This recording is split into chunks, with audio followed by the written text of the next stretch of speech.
Okay, well, thank you very much. Very insightful, and we appreciate all the work that all three of our experts here are doing to advance safety and keep us all safe as an industry and as passengers as well. I'm going to call my CEO panel up to join me on stage, and a few of you will be mic'd while I go through some introductions. So if you don't mind the logistics swap up here so we can get our prestigious panel in place and hear all that they have to say. But you know, the hallmark, I think, of this convention has been emphasizing the connections that regional airlines empower.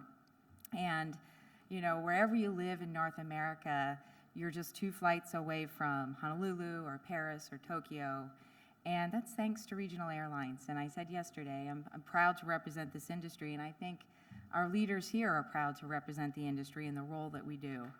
But yet that role is not fully understood, and I think this is a great opportunity to talk about how instrumental our carriers are to the international airline business, and we've heard a little bit about that this morning on the finance panel.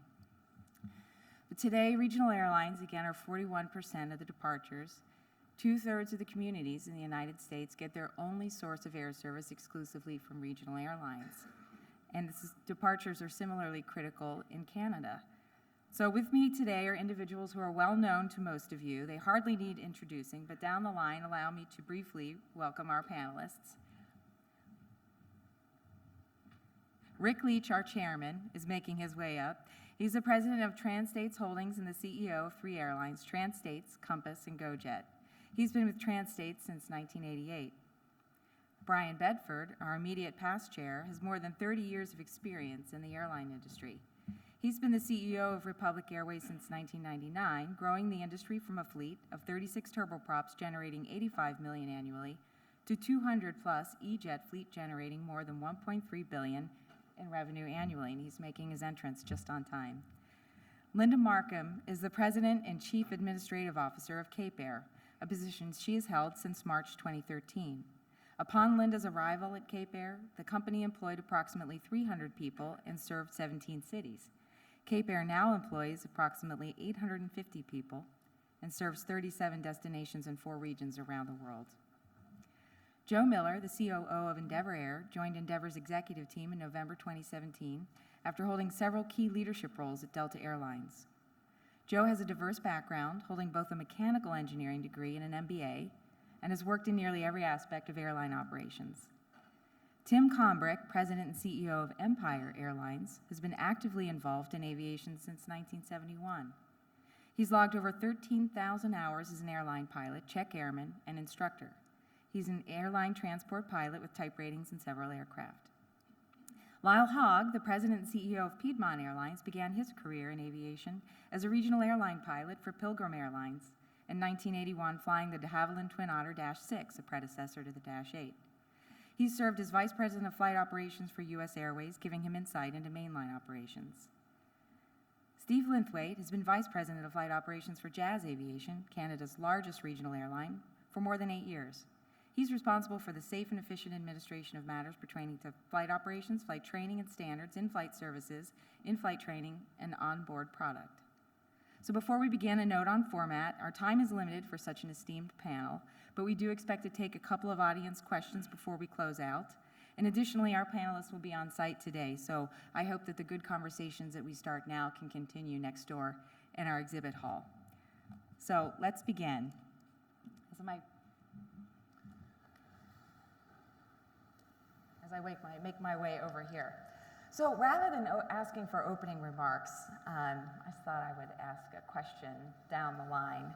And so we're going to start off with a straightforward question, first for Rick, then Brian, Lyle, and Steve. But we heard a little bit about this from the panel this morning, but why do mainlines use regional airlines? Well, I think it's some key strategic components. And one is safe, quality, dependable, and efficient air service. And I think that's what the players in the marketplace today bring to our partners. It allows them to increase their reach without increasing their risk in many ways, and bring value and bring that feed that was talked about this morning that is so important to justify the larger aircraft, to fill those aircraft at the hub points. And I think that with the ways that the regionals have all, and we all do sort of kind of the same thing, but we approach it in different ways. You know, some of us are private companies like ourselves, some of us are large public companies, but I think we all provide a quality product to our partners of which they value, and it allows them to, whether it's augmenting a market or gives them the opportunity to actually serve a market that they otherwise would be prevented from serving. So it's an important part. Like they said, I think the speakers this morning, it's over 50% usually on average of the capacity as far as activity, departures. It obviously plays a very strategically important, viable role, an important one. Well, having been in the business for over 30 years, we've seen a lot of transition in the regional airline space in that time, and we've seen a tremendous change even in the RAA makeup. Back from the Commuter Airline Association 30 plus years ago, where we had over 150 regional airlines. And in that DNA were very entrepreneurial men and women who got into this business because they were passionate about aviation, and each were doing some, as Rick said, some unique things. But the primary mission of regionals were to connect small town America to larger markets, and that really hasn't changed over the last 30 years. Our role is still to fly markets that don't support the large capacity planes that our mainline partners fly, to connect small town America to major transportation hubs and ultimately to the globe. So it's a very critical mission that regionals provide, and as Rick said, our continued reason for being is, we focus on markets that our mainline partners just can't access cost effectively. And as long as we maintain that, that sort of economic value proposition where we can reach these markets in a cost-effective way, I think we'll continue to be relevant in the makeup of commercial airspace, for the foreseeable future. Okay. Lyle? Just to add what these gentlemen have said, the regional aircraft allow a mainline carrier to kind of vary what type of aircraft serves a given market. So for example, at Piedmont Airlines, we have all 50-seat jets, and we serve, for American Airlines, the very, very small communities. But a given time of year or in a given market, American Airlines might choose to put a 76-seat aircraft on a given market or a 65-seat aircraft on a given market. And that could change seasonally. But also we know that our passengers are very price sensitive, number one, and number two, they're very schedule sensitive. So in a given market, a mainline aircraft could serve a market once a day, but we know our passengers want choice and want to be able to depart some of these small airports several times a day. So that's where regional aircraft can serve a market better than perhaps one flight a day on a mainline aircraft. So it gives the mainline carrier great versatility in serving some of these smaller markets. And the citizens of the small markets, they have access to the entire world. They're one leg away from a major hub and connecting to overseas or to the West Coast or to South America. So it's really a great benefit to our small towns of America. Steve? Jazz, we have a long history of having relations with Air Canada from being wholly owned and now being an independent company operating under a capacity purchase agreement. I think I'll echo what other people have said. Part of our focus always has been connecting the smaller communities, for instance, in Inner Ontario, the Timmins and Sudbury's, most people don't even know where they are, into Toronto and feeding them into the system. But the other part of it is more being part of their growth strategy, and that's bringing the CRJ 900 product in with its, on the longer thin routes with business class, and that's allowing Air Canada to expand their connections overseas and that type of thing. So it's a two-pronged approach for us, and we're very proud to be part of it. Great, thank you. Joe, this morning Savi mentioned that these days we're not just competing on cost, we're competing on product. And we know that Endeavor, as is the case across the industry, is tasked by Delta to offer a seamless product with the mainline. So how do you do this? How do you maintain that level of service that's expected?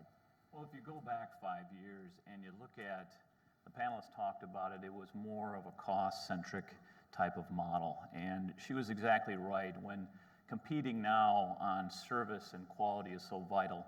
So if we go back for Endeavor's case and we go back to 2014, there's a metric that we track. In fact, all the connection carriers track it, and it's 100% days. We call those brand days. And so going back to 2014, we had 56 brand days. And that's every flight completing for the full day on an average of 600 to 900 departures depending on the day. Last year, we had 223 brand days, every flight completed every day. And so that's kind of the foundational piece. And what we've seen here, and all of the people up here can talk about it, is everybody's had to raise their game. Because that customer going from Brunswick to Paris and transiting on that 50-seater doesn't care who they're flying on. They just see, in our case, the Endeavor logo on the side of the airplane. The second thing I'll mention is that's when things go right. When things don't go right, which we all have to deal with those things every day, it's how do we recover? And that's that service recovery aspect. And a minor thing that we've seen be so effective, and we coach our pilots on, is getting them to do podium announcements or get them out in front of the customer. So for instance, for us, when we have more than a 30-minute delay or longer, when they go out and do those announcements, we see NPS benefits of up to 30 points. Problem, solution, timeline, thank you. Real straightforward formula, but everybody who's on their headsets or their iPads, and when they see that captain come up there and make that announcement, you see heads come up, and they listen, and they now can make plans as they have more confidence in what we're going to deliver on. The third thing I'll mention is an investment in the employees. And when we talk about our in-flight group who has the most time with the customer, we've focused on providing them an incentive when they get a perfect 5. So Delta's survey system, it's a 5-point scale. And if all the customers who answer that survey do a perfect 5, they're incented to do that. And there's a kind of a rewards program, and that keeps these employees kind of connected to the brand. So all three of these things have been effective in kind of raising the bar for the customer. Great. And Linda, Cape Air was mentioned this morning, but how are some of the other ways that regional airlines are building out the North American system, and where does an airline like Cape Air fit into that? You've got some new aircraft that you brought into the mix, in fact. We are getting new aircraft. Thank you, Faye. Cape Air is probably a really unique regional airline that are sitting up here on the panel. We move passengers 9 at a time. And so when Lyle talks about frequency, for an operator like Cape Air, frequency is really important to the communities that we serve. We serve some of the most beautiful destinations, but we also serve a lot of the really small rural destinations, and it's really important to connect our passengers to the global network. Flying from Wolf Point, Montana to Billings, and then Billings and beyond. So a lot of the destinations that we fly are very rural, and the communities really love our service and really is really critical. Yes, absolutely. And Tim, we know the cargo side of the equation is equally critical. So will you talk about the role that regionals play in the global cargo delivery network? It's not just packages, right? Well, as I listened to the other panelists up here talk about how much of the market would not be served without our regional service. It's very similar in the cargo world. In fact, statistically, with the FedEx system, if there were not feeder carriers in, there were not feeder carriers in the system, there'd be 98% of the geography in the U.S. that would not get their packages overnight. So, I mean, it's huge. When I try to explain to people that are not in the business what we do, as the term I use is we add zip codes. We are those zip codes that would not get an overnight package without our airplanes in the system. So it's amazing. You wouldn't get your starter generator for your airplane that broke. You wouldn't get the blood that was needed. The kidney might not get there. Yeah. So it's vitally important to those small markets. So vitally critical. Brian, Republic has had a lot of milestones this year. You've celebrated the 45th anniversary and the 15th anniversary of flying the Embraer 170. And about a year ago, you welcomed your first class to the Lift Academy. It was about a year, right? It's been a great So year. I think It sure has, and I think those milestones really speak to the entrepreneurial spirit of this industry and the resilience of the people in it. So demand for air travel is strong. We heard the panel this morning talk about we're beginning to build markets with regionals again even. But the pilot shortage persists. There are other challenges out there. We talked about the maintenance technician shortage as well. So how long will we be able to keep up air travel with these challenges and if these challenges don't go resolved? Well, I think 5 years ago when we first started telling the world that we were on the verge of getting into a pilot shortage, and there was a lot of head scratching about what was a pilot shortage, how do you define a pilot shortage, but clearly when you start parking airplanes because you don't have enough pilots to fly, that's a pilot shortage, right? And there's certainly a lot more market today that we would cover if we had the resources, crew resources to do it. Now, having said that, I feel better today than I did 5 years ago about where we are for two reasons. One, we've got a lot of industry-wide focus on this issue, unlike what we've had over the last 5 years. We're sharing data about the retirement profiles of pilots across the U.S. mainline system. We're looking, at our collegiate partners and Part 61 training partners about what their capacity is. And with that data, you have a couple of conclusions you draw. First, there's not enough training capacity in the country to meet the needs of the crew development over the next 5 years when we will hit peak retirements. But that also adds a lot of clarity as a management team as to, well, then what are we going to do about it? Rather than talk about the problem, how do we become part of the solution? And so the Lift Academy, which we opened the doors last September, will be designed ultimately to produce an incremental source of pilots into the talent development system, at least in this country. And yes, it's focused on Republic's needs. Republic today has nearly 2,300 pilots on its payroll, flying our aircraft. And last year we hired 600 pilots. We're going to hire another 600 pilots this year. We're going to see 700 next year, 800 the year after that, 900 the year after that. And so while we need all the existing pipelines we enjoy today, we know that is not sufficient to give us the depth of talent that we need. So the Lift Academy is being scaled up. Our board just approved Lift Academy 2.0. So we're in site selection for that right now. We've placed another 50 Diamond training aircraft in the order queue, which will take us to 100 training aircraft.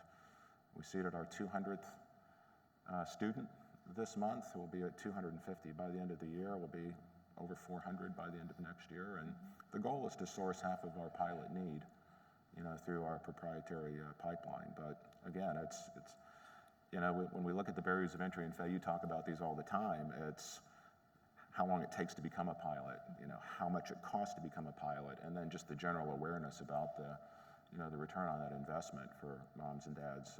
And so, our team at Lyft has done a tremendous job just reaching out, into the junior high school levels and high school levels. We have a mobile lab, simulator lab that goes out into schools and STEM fairs and Oshkosh, right? And so it's just been fantastic to watch young people see the potential passion of being able to become an airline pilot or an airline technician. It's really gratifying. So I sleep a lot better tonight than I did 5 years ago. I feel like the industry's finally, taking more control of the issue. There's again, just tremendous awareness that we have a problem and we can do better. We heard the earlier panel talk about the use of sim technology, but we really do need our FAA partners to play a role in the solution here. And I don't mean reducing the hours. No one's arguing about reduce 1,500 hours. We're past that. We moved beyond that, okay? But we can still provide a better training and curriculum structured training environment within that 1,500-hour regime, using simulators as an example to help build that time. Yeah, well, I think that's exactly right. I think when we talk about the first officer qualification rule, what we ought to be talking about is not the pilot shortage, but are we training pilots the best way that we can? And I think down the track, we would all agree that we're not today.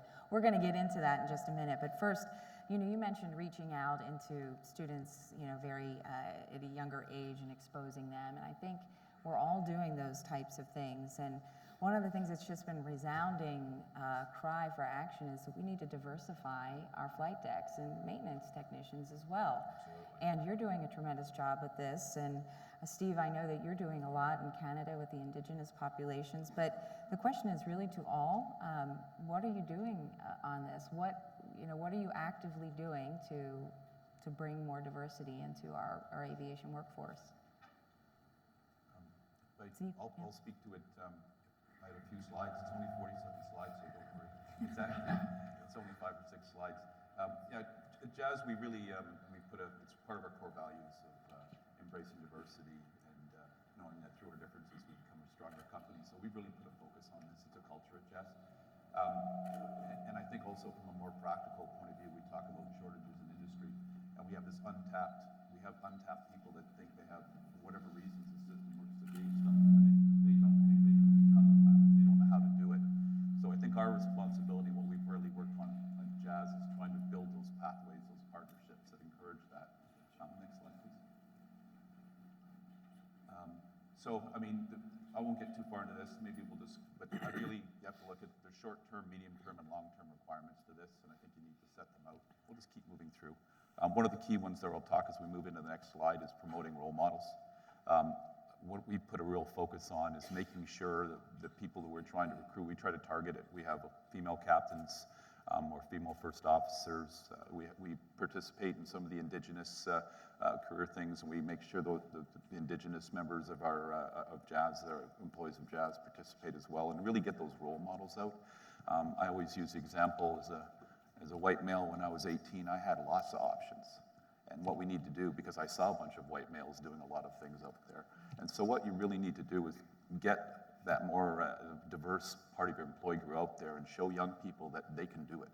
And it seems real simple, but I always use the example as well in terms of how to become a pilot or how to become an AME. There's been discussion about that and how you get that career. It's a big, scary world, and while social media is powerful, it's also overwhelming.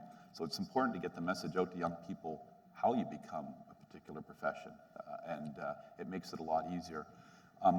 Our Jazz Aviation Pathways program for pilots is a good example of that, where we've tried to really use social media, which is really just a free way to advertise and show people how you become a pilot. So we've built this showing people, and I'll point out the Air Cadet, which is the Air Cadet League of Canada, which is a small circle off to the bottom of the circle there, and that's equivalent of the Civil Air Patrol is probably the closest thing you have in the States, and that's all young people between about 10 and 19, and most of them are between 10 and 15, 50% female.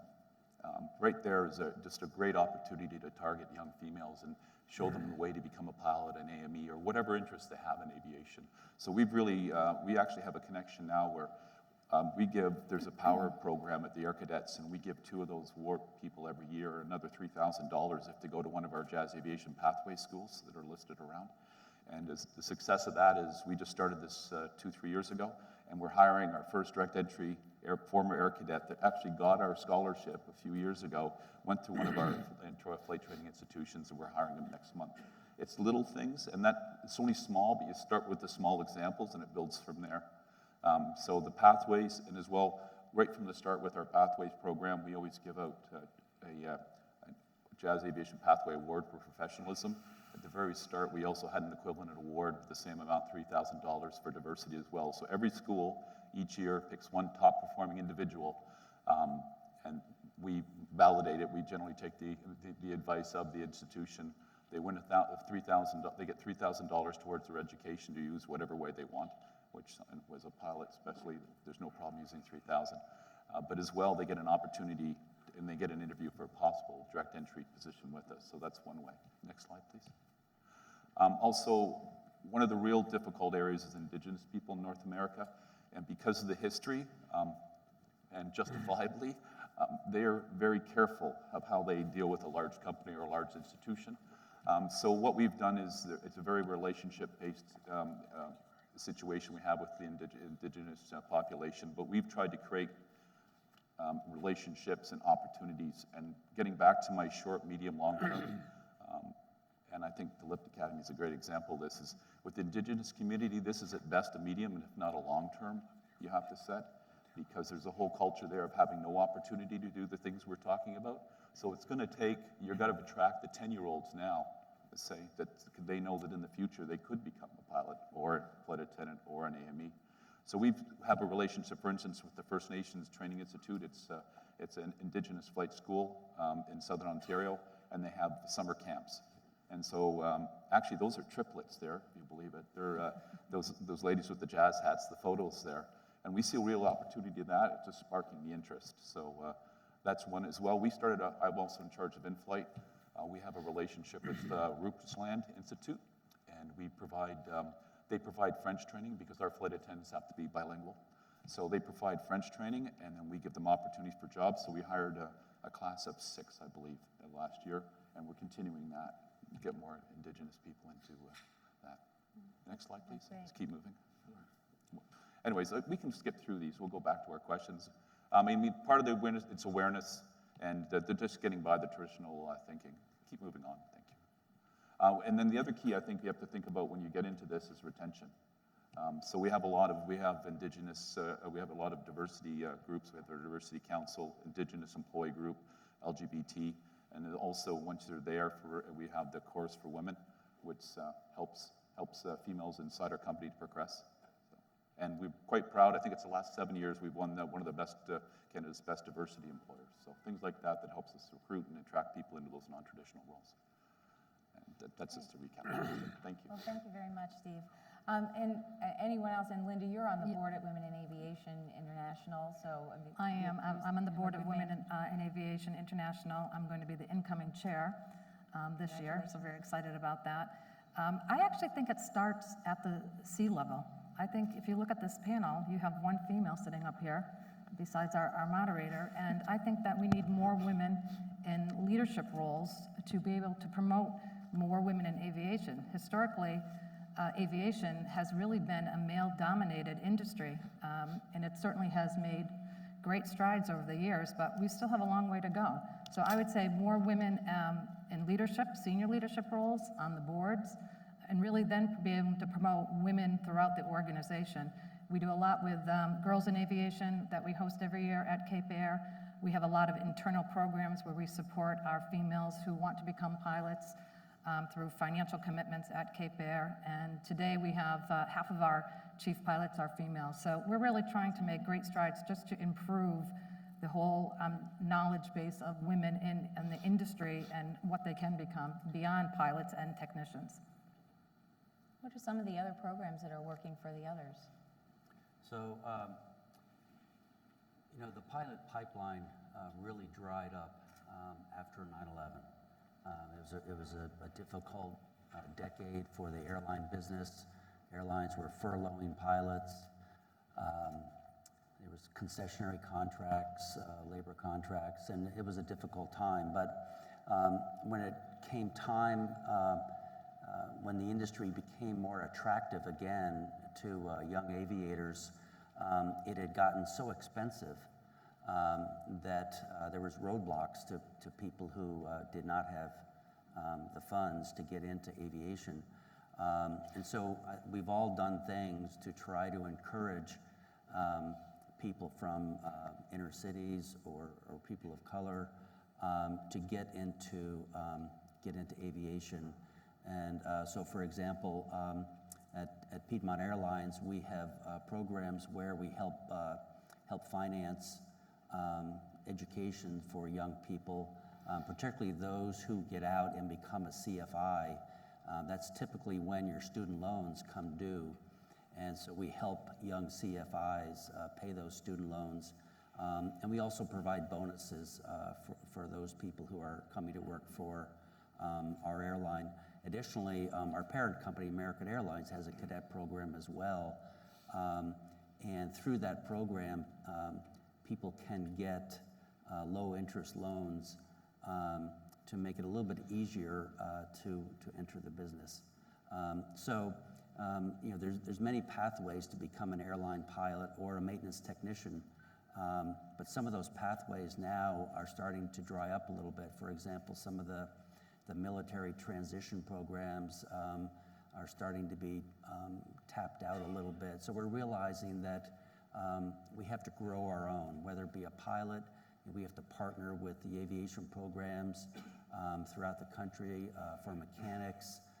We have to partner with the maintenance schools throughout the country and really kind of grow the industry ourselves at the grassroots level. And I think we're all doing that to the best of our ability.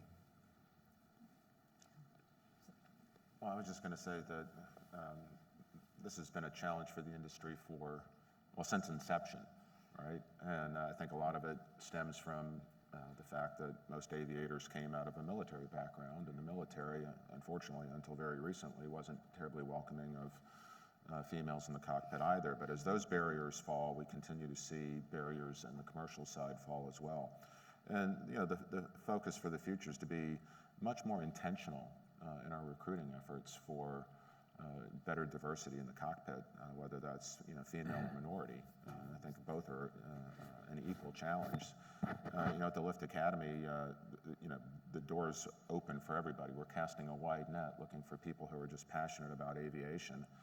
The Academy Dean is one of our former assistant chief pilots, Dana Donati. She's an excellent role model for women in aviation. Our chief pilot, Ashley Gomez, is another wonderful role model for women in aviation. So again, the airline industry wants the best people, and if those best people turn out to be either diversity candidates, minority or female, that's just icing on the cake.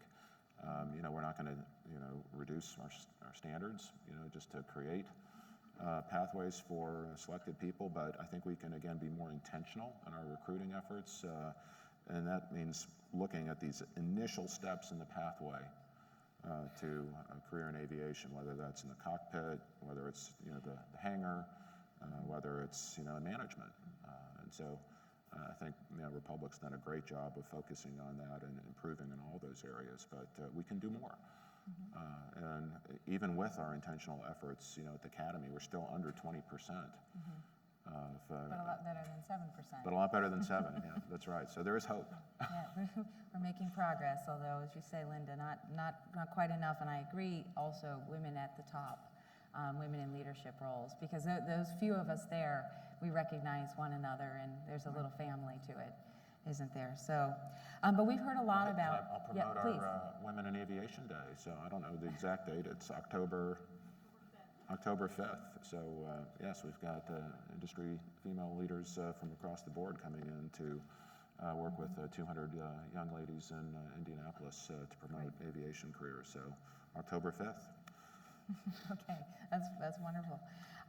So we're talking a lot about pipelines and pathways. And Lyle, you talked about Piedmont's cadet program. Joe, can you share Endeavor Air and your success in building Endeavor as a pathway to Delta? Yeah, it's really been a learning process. So when Endeavor exited bankruptcy and Delta provided the exit financing, the commitment we made to every pilot was that you will get an interview at Delta. And I'll be honest, at the very beginning, the acceptance rate was much, much lower than both we would have liked and certainly the pilots would have liked. And so we really had to think about, understanding exactly not just the technical aspects of being a pilot, but training them to be that leader that ultimately Delta is looking for. And so whether it be benchmarking the interview process, whether going to their captain upgrade classes, the flight ops team took it under them to say, what can we do to make our pilots more appealing when it goes through the process? It's a very stringent process to get on with Delta. But when you walk into a new hire class at Delta, and I always ask this question, who plans on being with us in 5 years? Nobody raises their hand. Everybody is looking to go on to a major airline, and that's okay. But what we're here to do is ensure that we prepare these aviators the best that we can, so that whether it be, and honestly, we're a little bit pragmatic about it. We want all of them to go to Delta. We sent almost 800 to Delta, more than any other carrier. But that being said, there's other pilots that will go to United, that will go to the other majors. We're going to ensure that we prepare them to the best of our ability to do that. And that's a perfect segue, really. We heard our first panel talk a little bit about the first officer qualifications rule. Randy called it a tourniquet. And the Flight Safety Foundation has emphasized, competency-based and quality over quantity. But we're at the front lines of this, and you all are hiring. You're the hiring spot. And we're training pilots then to succeed in the commercial airline environment. And the data clearly shows, and we talk at every board meeting about the changing demographic and the proficiency that the pilots are coming into our programs with. So what are some of the steps that you all are taking that we talk about and ways that we can meet the challenge and address the changing of the effects of that changed proficiency level among the new entrant pilots? I'll start with, I'll just go, anyone really down the track that has comment.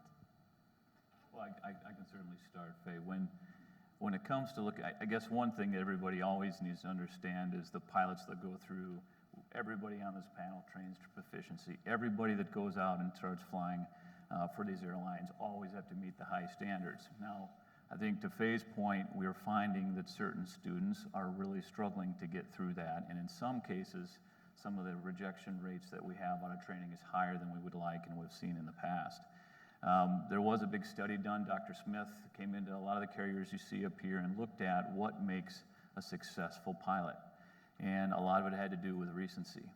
So many of us target schools and have programs in schools to bring those folks in. But in general, and also the restricted ATP is also kind of a big tell about that. But in general, I'll say we all are struggling with the same challenge in which it's taking more resources for us to get that same pilot through training. Yeah, clearly when you do look at the data, and there's a big focus on trying to learn, how do we both select prospective candidates more successfully, and then, what do we do in augmenting our training syllabus and curriculum in order to help these young folks actually, successfully complete their training to become a first officer. So, taking the first issue, which is, what are those characteristics that we're looking for? I think, Joe, you're exactly right. If you see a student who is time building, and there's a gap between completing the ratings process and completing the time building process, the longer that gap is, the more likely it is they'll fail training. So, seeing, using selection process to look for that compression, for someone who has been very diligent about completing, their time building after completing their ratings leads to a higher success outcome.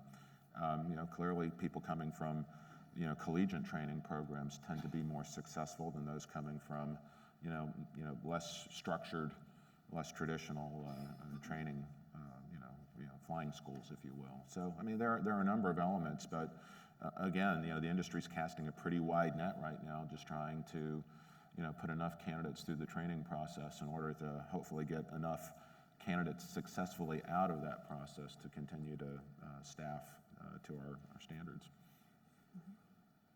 To add to what Brian just said, there was a period of time where a lot of our candidates were coming to us.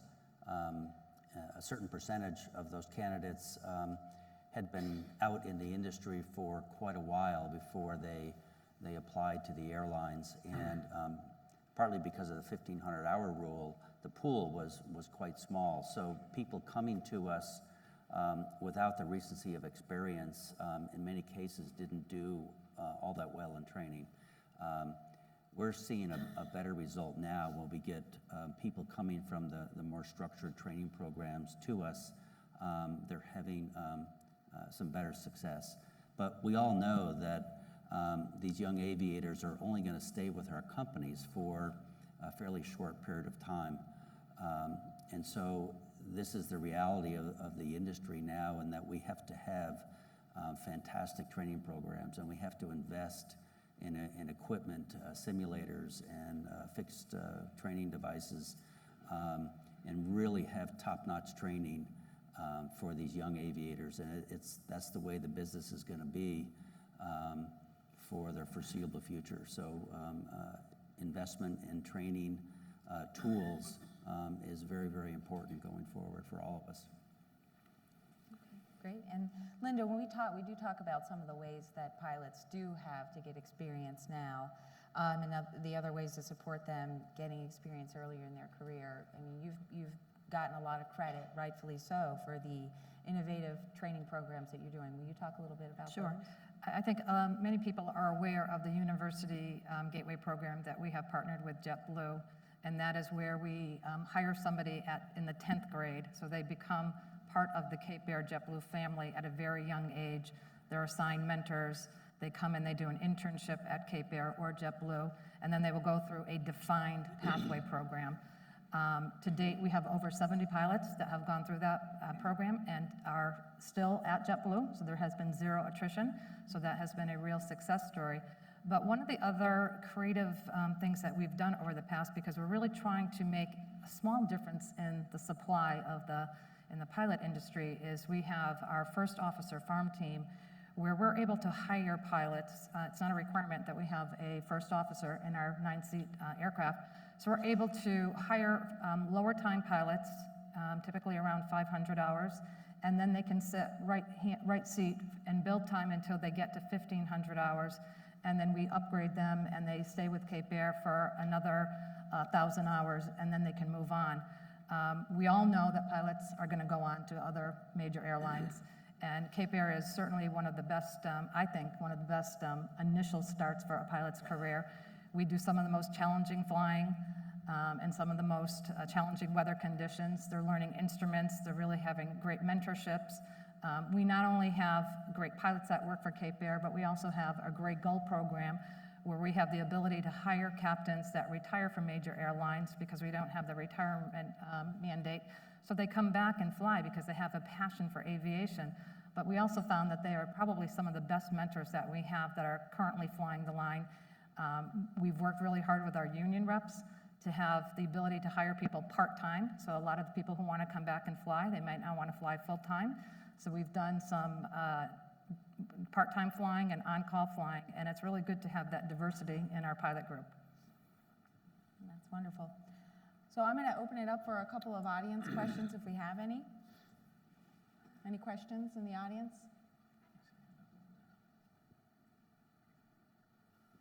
Okay, I've got another one for you. There's some folks having hands up right there. Oh, Who can see them? we've got some? Okay. Just on the topic of now pilot training becoming a lot more expensive, and I was wondering if you're having any, what the relationship or the partnership is with the major airlines in addressing some of these kind of pilot training issues and hiring issues. So I can speak for American Airlines in that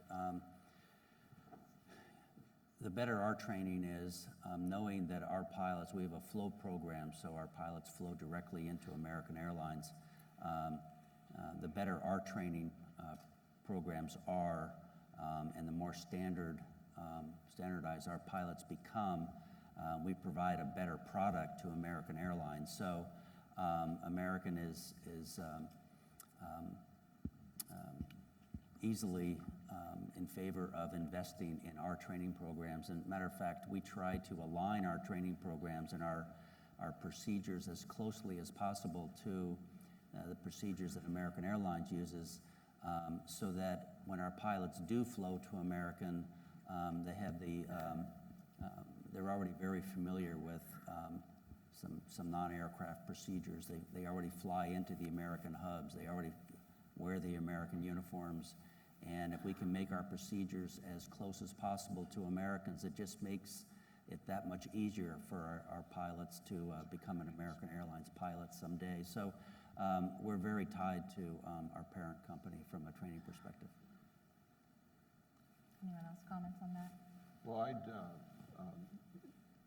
in our case, working closely with our partner FedEx, we've designed a program called the Purple Runway, and it is going to be a long-term program. We're seeing success out of it already, but it's truly an alignment of the men and women that want to go into this program have an opportunity to come to work for us. And while they're with us, they go through the qualification steps to make sure that they are go through the various steps that FedEx needs for them to become ultimately a mainline pilot. It's designed to be kind of an integrated and seamless process, and we're really excited about it because it's that opportunity, as it is with everybody that has a flow-through or direct hire. If you want to retire in this industry out of the left seat of a 777 for FedEx, there's a unique opportunity to be able to do it while you're still a young, low-time pilot and build your time. We're also, in the future, there's new aircraft coming into the FedEx system. The one I really have my eye on is the Cessna 408, which is a modern, new design, twin-engine turboprop. I'm very excited about, and that's going to be a platform that we're going to use to be able to develop a right seat program like Linda's able to do, because that airplane is going to be operated under 135, and so it's going to allow us to start those 500-600 hour young professionals going down that path. And so they could come in, be a purple runway candidate, and go into the right seat of the 408 until they get 1,200 hours plus. They can move to the left seat of the 408, or they can move to the right seat of the ATR, and so on and so forth. So we're very, very excited about those programs. I think that I wouldn't let everybody talk because I've talked enough the last couple of days, but on this point, I do believe that the wholly owned carriers have a bit of an edge and advantage over those of us that are independent when it comes to having more intimate programs with the mainline provider that they work for or work with or they're owned by.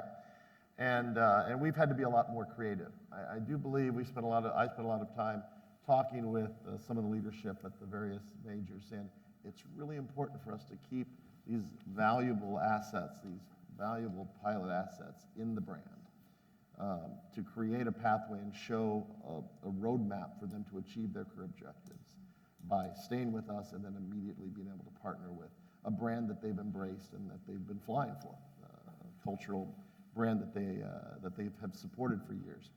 And I think we got to do a better job of that, and hopefully more of those kind of programs that not just are in place for a wholly owned carrier, but also more in place for the other carriers that provide these important services as part of the portfolio at those brands. We, on the other hand, we used to have one of those at Compass back with Delta years ago, and it was a great program. It was a guaranteed job program back in the day, and our turnover was down in low single digits because people wanted that job with Delta Airlines. It pays many benefits just on having that churn and turnover, and reduces costs and increases quality and all that kind of stuff. But what we've done at our carriers is even branched out to be able to offer something, a career opportunity or a pathway that would exist and be of value to our folks. Is we've looked at other type of network type providers other than the three majors, and have developed programs with them that are abilities for them to get into that carrier, whether it's believe it or not, a Frontier or a Spirit or something like that, or a JetBlue likes being done down here. There are some people that want to fly for that carrier. They don't all want to fly for maybe American or United. But anything we can do to offer value to our current pilots and our prospective pilots and mechanics, quite frankly, I think programs like this we need to look at for mechanics to show pathways as well, is important. But we've had to be a lot more creative on the independent side. That's not wholly owned. We're getting it done, but we got to be a lot more creative. But I think there's a lot more that can be done, and hopefully over time, the major partners will see that there's value of keeping all the pilots that fly within their brand committed to their brand and not flowing over to another. Yeah, I think actually to answer the question that was asked, what are the majors doing to support taking down some of the barriers? There's a little. Unfortunately, probably not enough. Delta has a cadet program, if you will, with 5 different college and training providers in the Alabama and Georgia area. Auburn University, I know, is now a sort of a cadet program for Delta. United has implemented a program with Metro City in Denver, where they're providing some scholarship opportunities for students to attend the Metro College aviation program. And American, as Lyle mentioned, I think has 5 cadet programs where they're providing some nominal financing opportunities for students. So it's very embryonic, but there are some examples of the majors doing some sort of toe in the water, if you will, undertakings to try to knock down some of the barriers to facilitate pilot development. Well, we've seen a lot of renewed interest in the career. We talked about this a little bit yesterday, but really for all the panelists, do you think that there are enough pathways in? We've seen that the number of student pilots that are gaining their restricted ATP, that number is steadily increasing. I think that shows that there's a strong demand for that. But are there enough of those opportunities out there? And then for the students who are pursuing them, are they able financially to get in? I think we know the answer is no, but what should we be doing to change that? I'm going to start with Tim down at the very end. I mean, what's your take on that specific question? Well, I fly for 2 customers, and both have stepped forward with programs to help create pathways. And in the case of FedEx, kind of to add on to what Brian was saying down there, they have become very active in direct scholarships to a number of colleges, and I have to add significant scholarships. And so they're taking, in my mind, an extremely active role. And those are all potential candidates for us to put into the Purple Runway program and so on and so forth. So that's helping a lot on that side. On the Hawaiian Airlines side, we have just completed a flow-through program. We have an agreement with them. We're just now implementing it, and again, for that carrier and those pilots out there in the islands, I'm quite excited about that. But I think that I don't think you can have too many pathway programs, and I think that the ability to work with these young people, stimulate them. I mean, when we go to a college recruiting, we're all looking for the same candidate. You go to a job fair, we're all out there looking for that same candidate. And I really think that much of what's being done and these pathways for some of these students, we've got to figure out a way maybe almost to individualize them. They all kind of have different economic challenges or different barriers or different opportunities, and depending on who the candidates are, I really believe it's kind of grassroots roots to develop these young folks. And I think we're going to have to continue to get creative and inventive, and so much of it does evolve around money, but as many of us here are doing, a huge amount of it is mentoring and making sure that we're keeping these young people on the right path so they're going to become the true professional pilots. You talked about the barriers too. I think that's really the key. When we talk about the issue, I think we have seen a lot of this, renewed interest, but the expanse is very large. And so some of the things that we've been trying to do, of course, the higher ed bill, maybe getting access to Title IV funding for the non-collegiate pathway, increasing the amount of the student loan caps, right-sizing it like we do with other professions. GI Bill, Yeah. changes to allow. But what are some of the creative things we should be doing? Well, so certainly government has to be part of that solution.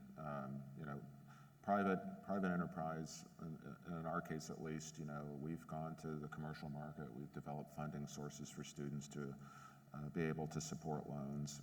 Part of the value proposition we talk to families about is, and I think this is a little different than what you see in traditional training schools, is we want a high washout rate, right?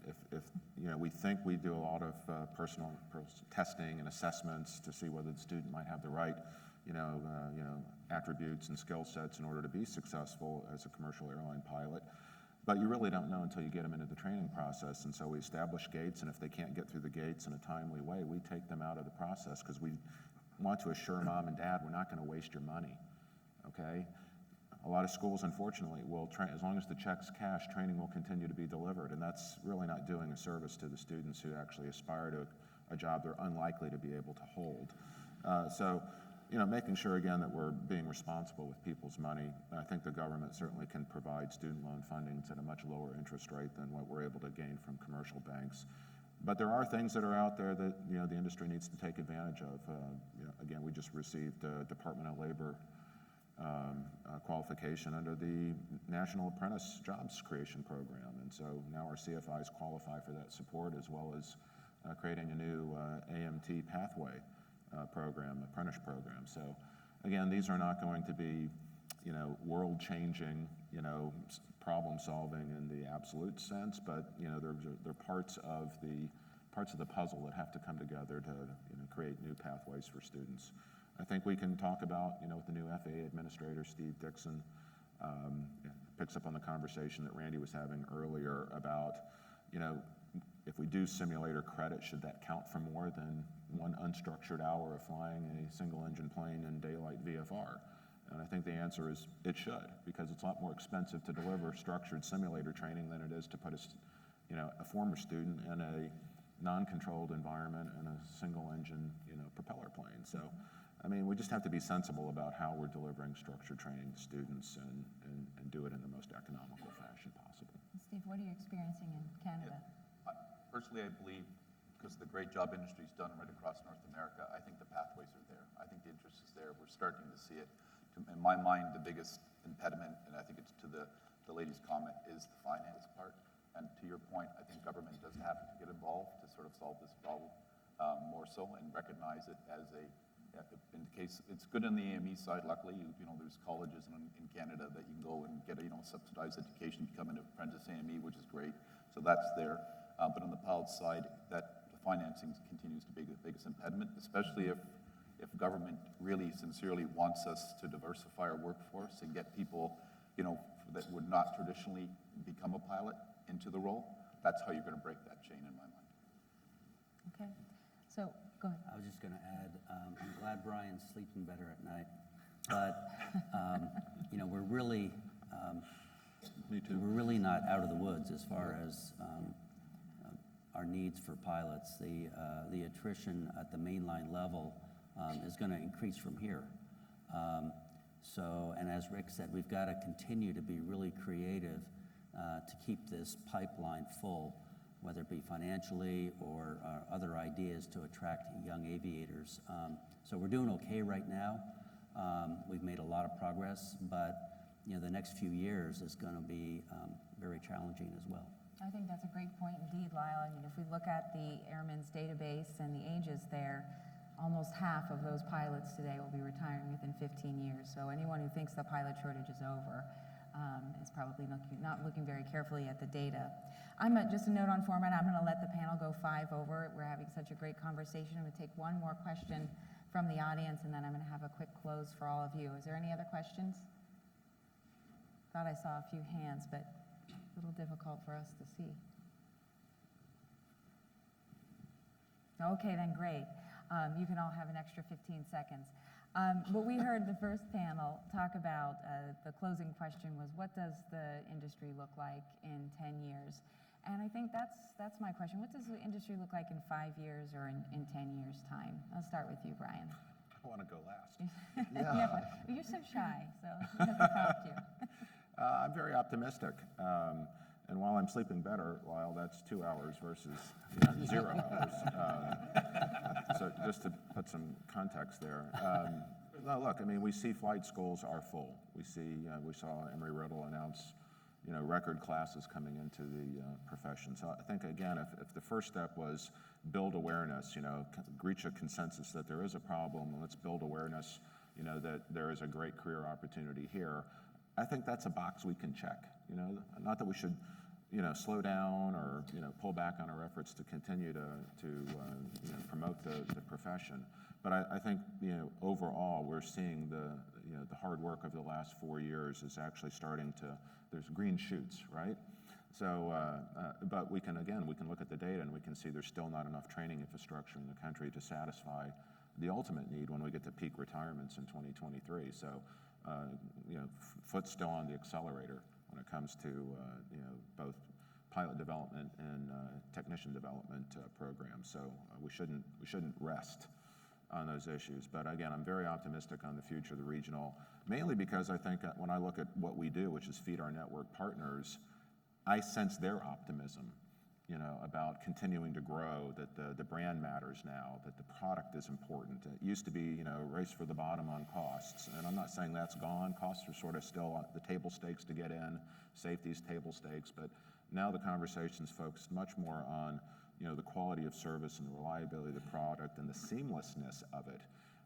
And that forces us to become, better at what we do in terms of delivering a seamless product for our network partners. So I like that direction of where the industry's going.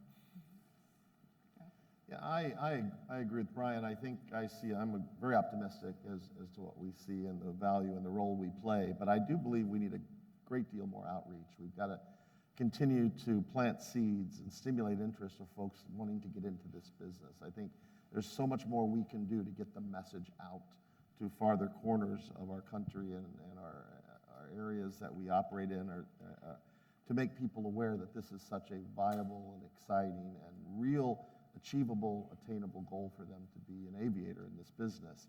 So I do believe we need to do that, but I also believe there's still a good deal of work to do, and I think that when you talk about pathways, I'm thinking about the pathways that still is a barrier to entry. There's the funding of someone that has to experience the entire burden of building those extra 1,000 hours or so.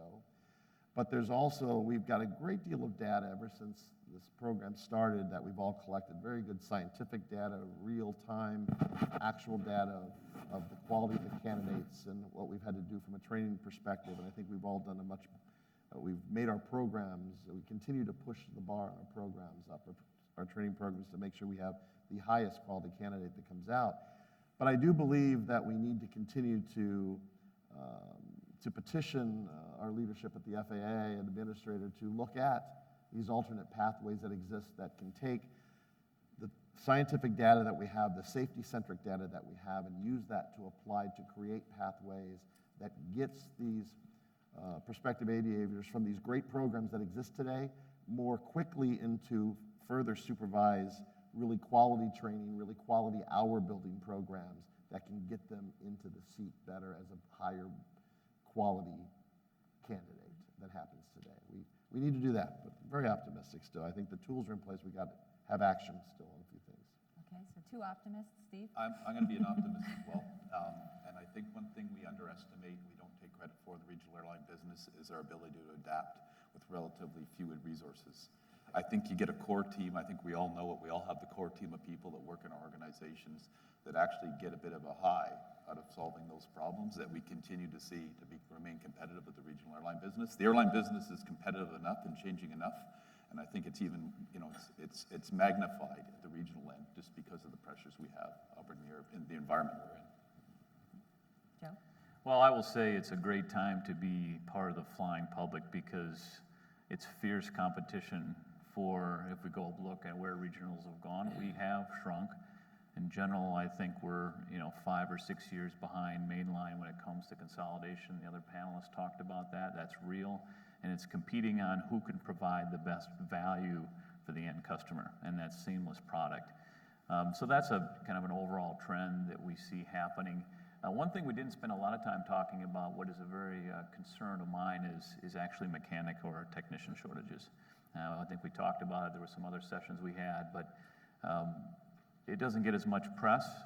But when we look at the age of the major airlines technicians and we see what's happening there, when a downturn happens, and that's when technicians typically will say, I'm done. And some of these folks that are in their 60s are going to end up retiring, and they're going to come and get them from a lot of us. So it may not take as much time to get a technician through to get their A&P, but getting them from their A&P to be proficient and be an effective mechanic takes years.